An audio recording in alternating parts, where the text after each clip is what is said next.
I don't think so, darling. Good evening and welcome to Tucker Carlson. Tonight, there are a lot of things going on around the world at the moment, but we thought we would begin tonight with a report from your own country, just to give you something a little different from what you've been watching every moment of every day for the past 3 weeks. On your screen are pictures from Brooklyn, New York.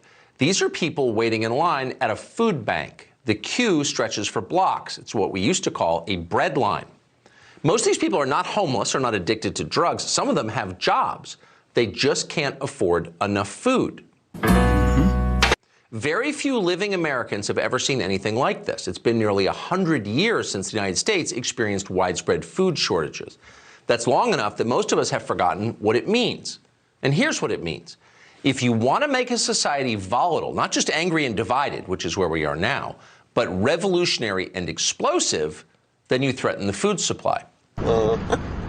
More governments have fallen to rising food prices than to any other cause by far. Hungry people are dangerous. The Biden administration doesn't seem to notice this is happening or acknowledge it. Like all neoliberals, they treat unchanging truths about anything as heresy. They censor them and shout them down. They live in an entirely ideological world that they created. They believe reality conforms to their theories, not the other way around. And why wouldn't they think that? If you can change your sex just by wishing it so, you can probably eliminate inflation simply by pretending it doesn't exist. When you're God, there are no limits. Oh boy. The problem is they're not God. They're not even very capable economists. More than a decade of reckless fiscal policies have devalued the U.S. dollar to the point that middle-class people can barely survive in the United States. Now, the suffering of regular Americans doesn't have the thrilling imminence of, say, war footage from Ukraine, but it's real and it matters. And here's what it looks like in number terms. This year, according to a new estimate, rising inflation will cost the average American family $3,500 in extra post-tax income. Now, that might be bearable if you make $250 grand a year, though you would notice it. But if you make $35,000 a year, that's a disaster. You will radically change the way you live. Your standard of living will plummet. And that's exactly what millions of Americans are facing right now. It's not a talking point, it's real. Americans for Tax Reform found that between November of 2020 and November of 2021, quote, the bottom 20% of earners spent $309 more on food, $761 more on energy, $476 more on shelter, $390 more on other commodities, and $224 more on other services. And those are the numbers from November. Bro. They've risen dramatically since then, and they're continuing to rise. Nationally, meat, poultry, fish, eggs up 13%. In San Francisco, a dozen eggs is almost $5. Orange juice in Miami is over $4. So is a chicken breast in Boston. A pound of ground beef hamburger in LA, $6.34. Wow. A pound of bacon in New York City, $7.28. In Chicago last year, green grapes cost $2.50 a pound. Now they're $4. The price of chicken wings in the Catskills went from $8 to $20. Order something else. If you tried to drink a pint of Guinness in California yesterday to celebrate St. Patrick's Day, it cost you $8.55 for a pint of beer. Prices of everything are rising far faster than wages are, a lot faster.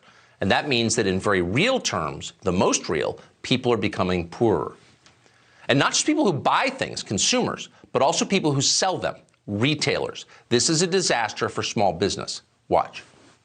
For a cold, hard lesson on inflation, step into the refrigerator where Karina Gudino-Wallink stores the food supplies she just bought for her pop-up food stand business in Phoenix, Arizona. Oh, yes. Usually it would be, the boneless would be about $1 a pound. Right now it's $1.84 a pound. This cheese used to be $9. Right now it's like $14.56. And that makes it hard for someone like you to run your business. Correct. It makes it unbelievably difficult for us to predict any pricing. I can't even say I'm going to charge you a certain price right now because in 3 days it's probably bound to change, you know, and it's never for the better. Did you catch that at the end? Prices changing every 3 days. It's like Weimar or Zimbabwe.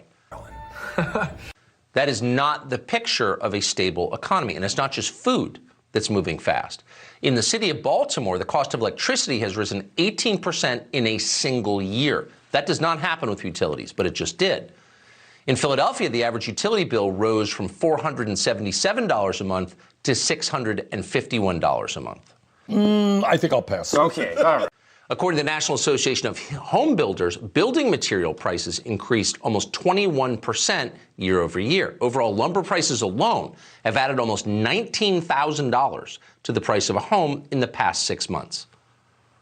That's one of the reasons housing prices are so high. And then, of course, there's gasoline. In Los Angeles, it now costs about $180 to fill a Chevy Suburban.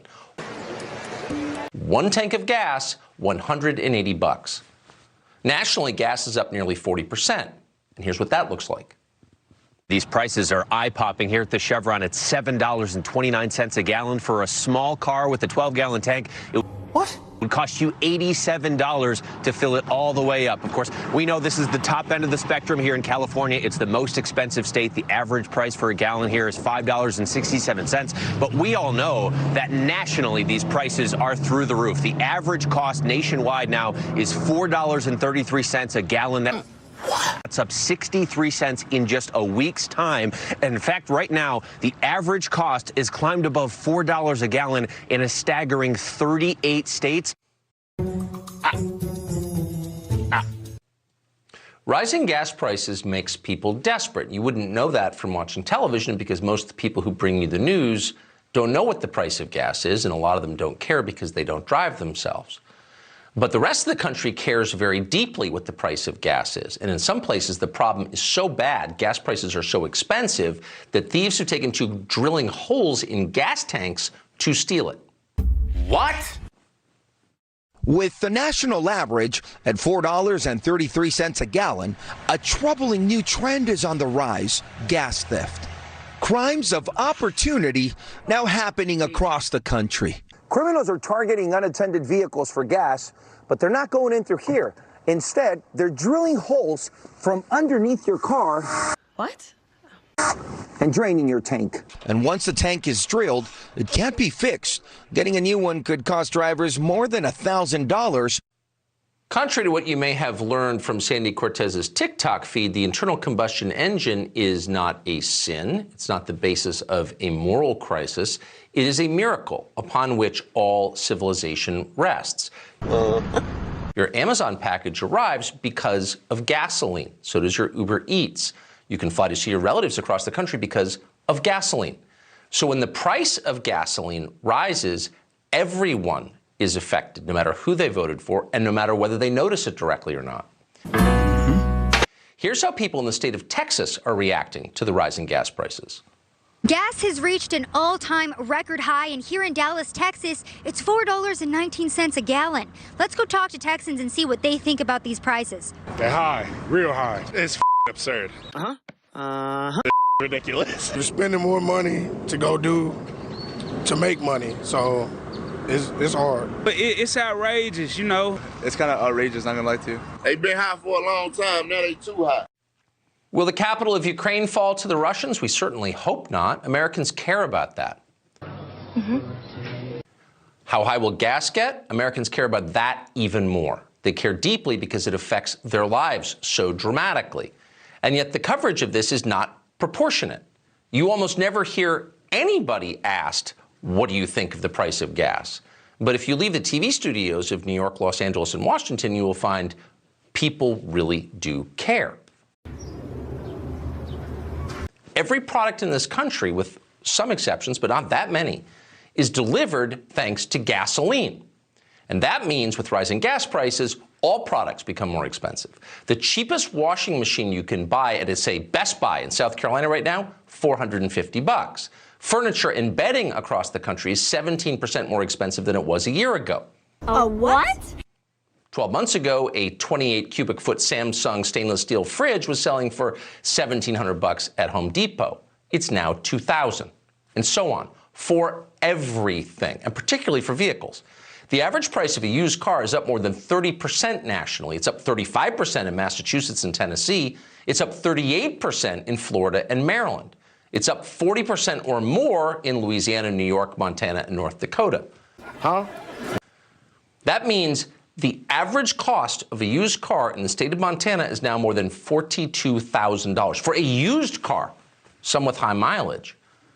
By comparison, last March, the average used Toyota sold for $20,000. The average used Toyota now goes for $28,000. A what?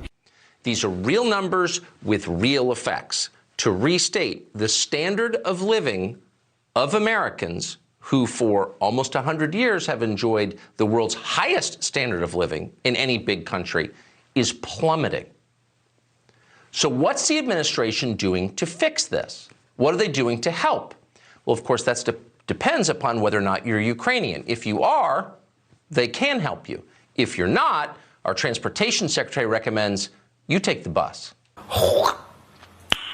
Nice. We do have a lot of capacity in public transit, and that's something that I hope becomes a means of choice. We need to make sure that there is less pressure on family budgets from transportation, which is often the second biggest budget item after housing itself. One of the tools that we have in our toolkit to do that is to make sure there's access to excellent public transportation. Take the bus? Yeah, homeless schizophrenics have been doing it for generations. Why shouldn't you? You can't afford to drive. That's the transportation secretary. So maybe the first question would be, what are you going to do about gas prices, pal? The roads are falling apart. Maybe you could fix that. No! One of the tools in our toolkit is you can ride the bus with the crazy people, and you'll like it. But that's not their only plan to fight inflation. Their other plan? Blame others. Now that we live in America where there's a lot more concentration in certain industries, look at the oil industry, look at meat industry, look at groceries generally, that what's happened is these companies have said,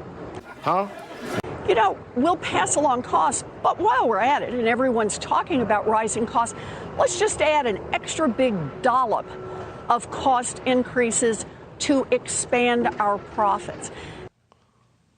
You just heard from someone who's a sitting United States senator whose total reservoir of knowledge about the world is smaller than the sink in your powder room. This is someone who knows literally nothing about how anything works. The meat industry?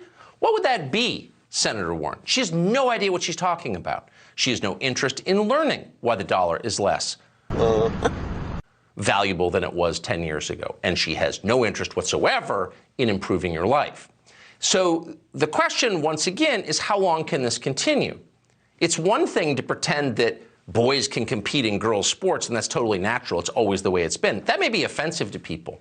But when they can't afford to buy groceries, boy, you are really teetering on the edge of something awful. They should wake up soon. I think I'll pass. Okay, all right. Good evening and welcome to Tucker Carlson. Tonight, another chapter in the House impeachment melodrama unfolded today about the 18th most important thing happening in America, but we're in Washington. It happened, and so we're going to frame it for you this evening. So the drama shifted from Adam Schiff's Judiciary Committee, Intel Committee, to the Judiciary Committee, which is run by another Democratic member of Congress, Jerry Nadler of New York.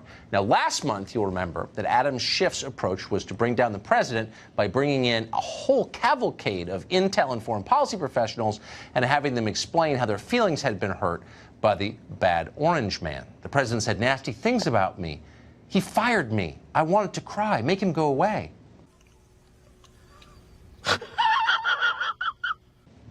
It didn't work. So Jerry Nadler tried a new approach today. His strategy was to treat impeachment like a faculty meeting at Wesleyan. So produce a long line of academics with impressive-sounding credentials, have them condemn the president as a very bad man. Now, if you weren't paying close attention, if you were standing in line at the cafeteria and just saw it out of the corner of your eye, you might have been impressed. That was the idea. Watch. The evidence reveals a president who used the powers of his office to demand that a foreign government participate in undermining a competing candidate for the presidency. If we are to keep faith with our Constitution and with our republic, President Trump must be held to account. If Congress fails to impeach here, then the impeachment process has lost all meaning.